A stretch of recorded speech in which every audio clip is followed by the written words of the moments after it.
Hi, I'm Erin Palmer, Team Rayceen Productions co-host and moderator. Joining us is Tunita James, the author of Ma, Where's Mommy? Hi, Tunita. Hey, how you doing? I'm great. How are you today? I'm great. Before we talk about your book, please tell our viewers a little bit about yourself and your background. Sure, thank you for the opportunity. So my name is Tunita James, and I am a former social worker. And basically, I'm from a small town in Corpus Christi, Texas, and went to school at Howard. And did a whole bunch of things. FedEx. I just bounced around. I was one of those, like, I didn't have any direction or anything else like that. And then I met my wife, who's absolutely fabulous and had all the direction and all the ambition for all of us. So followed her around the country, doing a couple of things. And then we had a baby where and I became a social worker. And I think the baby actually runs our lives. So one day we're reading these books, like they were getting all these books, and next thing you know, my daughter couldn't see herself in these books, and I wrote a book. That's basically how it happened. That's basically about me. That's great. So that's a great segue. Tell us about your book and what it's about, what inspired you to write it, and some of the themes that have emerged. Wonderful. Thank you for that question. It's called Ma, Where's Mommy? And it's actually a children's book.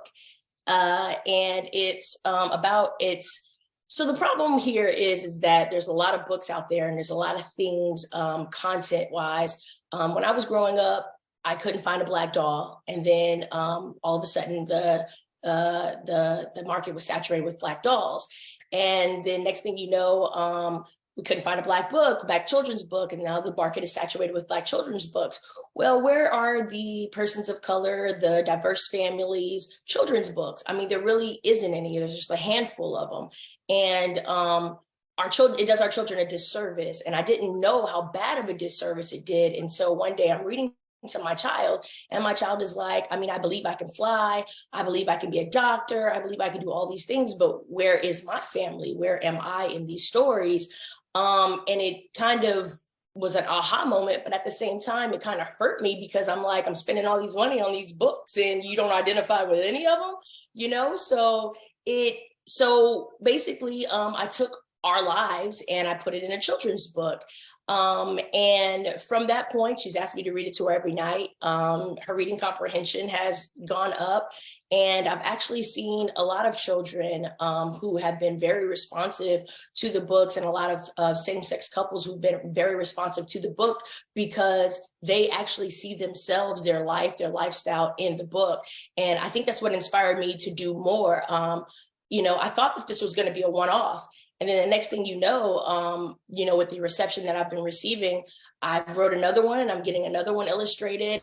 And I think that this is, what I'm going to do, what I'm meant to do. I'm meant to put out, literature, children's books out there to have our children and our culture and our life and our lifestyle see themselves in the books that they read, see their families in the books that they read. A lot of our experiences are traumatic, and I want to kind of change that narrative because our children should and deserve to live regular lives like any other child, but they kind of don't because of us and our trauma and things of that nature. So, to open up a book, to see yourself in that book, to see your life, your lifestyle, all those other things, I feel like it's invaluable. I wish I had that coming up. Maybe I'd be an astronaut. Who knows?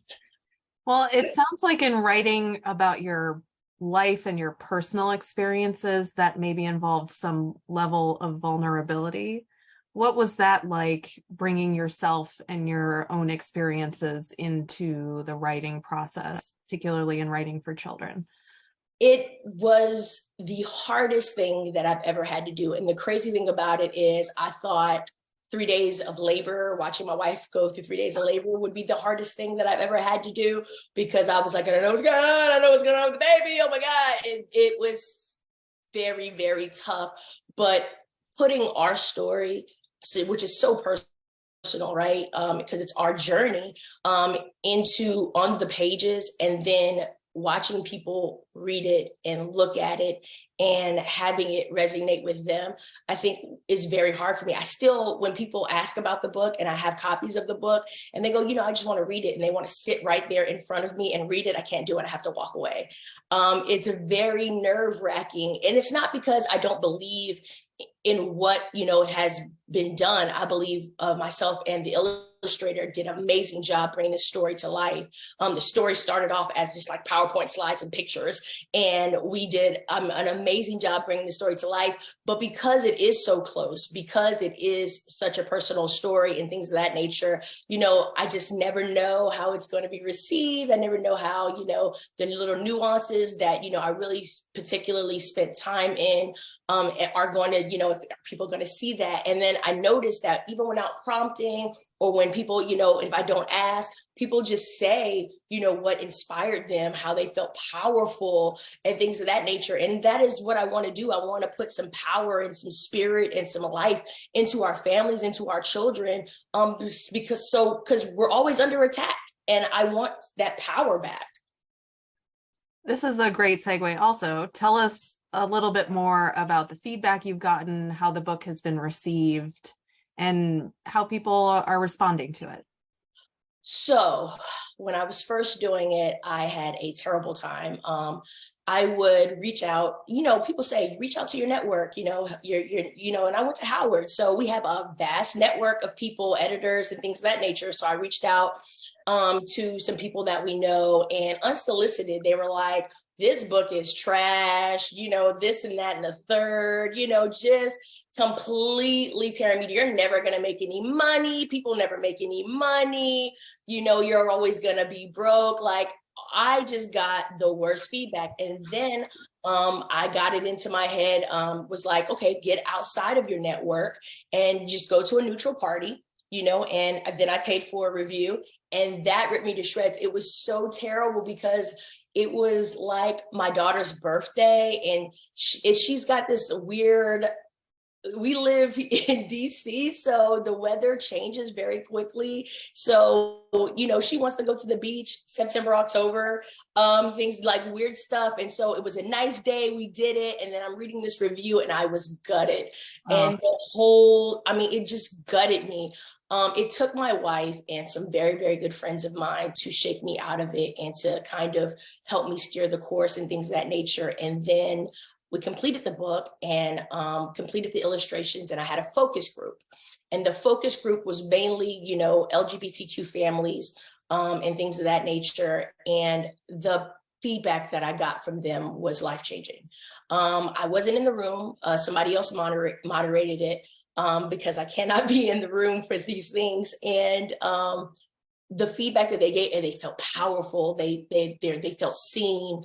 They couldn't believe that, this was happening. And then when they found out it was a true story, it was great. And then I went to Creating Change just this last week in San Francisco. Shout out Task Force, yay! All the people that I met, so gracious. People who, one girl just cried and said, I wish I had a book like this. I wish I had books like these when I were coming up, because I've had so much turmoil trying to figure out my own identity. And I just want somebody to tell me it's okay. I want my family to be normalized. And that is what I want. Like, okay, I might not sell out and things of that nature. Even if it's free, if it's in the library, it should be available for our kids. It should be available for our families. We have lives that we live out here, and we should be represented. And it seems like it's doing well. You mentioned earlier that you have other projects in the pipeline. Can you tell our viewers a little bit more about what you're working on? Sure. So currently I finished my second book. It's called Grace's Playdate, and it's going to showcase, so it's starkly different from My Worst Mommy. My Worst Mommy is just about, this one family. Grace's Playdate is going to encompass Grace's friends, 5 friends, and their families. And their families are very diverse. One's raised by a grandmother solely. One is a child of divorced parents. There's a military family. There's also a very rich and affluent family, and there's 2 moms and 2 dads as a family as well. And the story really isn't about the parents so much as it is about the children and their identity. And so there's a child that is non-binary. There's a child that is fabulous, and I don't want to label them as queer or, but let's just call them gender fluid. I mean, and it's because children know at an early age who they want to be, who they are. They just don't know that expression, like what it is. And I feel like the world and society puts that expression on them instead of having them organically figure it out. And I think that's what this book is about. So the book is all these children they have this dress up, and all these children want to be something, a fireman or a cat or a rock star. And Grace realizes that she doesn't want to be anybody or anything but who she is. And she wants to know, is that okay? And it takes another child who's fabulous, who's non-binary, to tell her, yes, that is quite all right. You are amazing as who you are, and you need to show everyone how amazing you are, because I think you're amazing and you think you're amazing. And I think that that's the story there. That's the point, that you don't have to be anything other than exactly who you are. That's really great. Can you tell viewers where they can find Ma, Where's Mommy, how they can buy the book, and maybe a little bit about the illustrations as well, and working with an illustrator and coming to a consensus on what your images would look like? I'm grateful that you asked about the illustrator. So let me start there.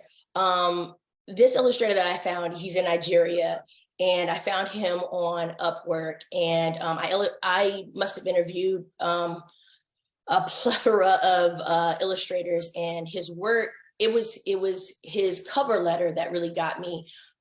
There's a lot of stigma about Nigerians and gay people and queer people and things of that nature. And he made it a point, even though he doesn't identify as queer, he made it a point for him and himself and his body of work, because he has a vast body of work, to put this out there and be very meticulous and particular. I was actually very instrumental in the illustrations, the details and things of that nature, but from my instructions, from the things that I wanted to see, from the things that he really brought this story to life. So I really do want to shout out Olamide Ojo. He saved my life on this. And so it was a it was a seamless process. I recommend that you find somebody that you can work well with, that kind of completes your sentences, because that's what he did. He not only completed my sentences, he completed my thoughts, and he brought them to life. And I just couldn't be any more grateful than that. As far as where you can buy the book, so it is available on Amazon, Google Books, and BarnesandNobles.com. Now, BarnesandNobles.com is the only one that carries the paperback currently. Everywhere else carries it digitally, but you can get it there. You can also go to my website. So it's TunitaJames.com. That's TunitaJames.com. And you can shoot me an email. I have copies as well. I can save you shipping. I can also sign it for you, and things of that nature. You can also go to the events page, and you'll see everything that I'm doing. I'm doing pop-up shops. I'm doing workshops for kids.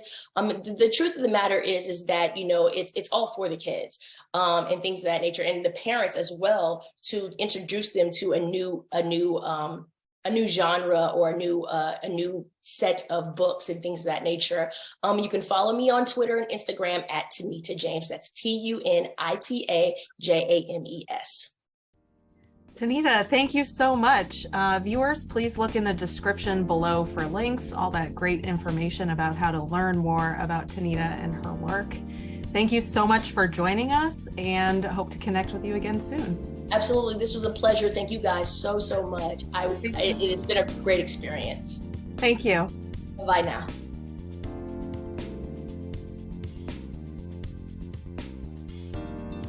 To those watching, please follow Team Rayceen on social media and subscribe to the Team Rayceen YouTube channel. And viewers, thank you for watching.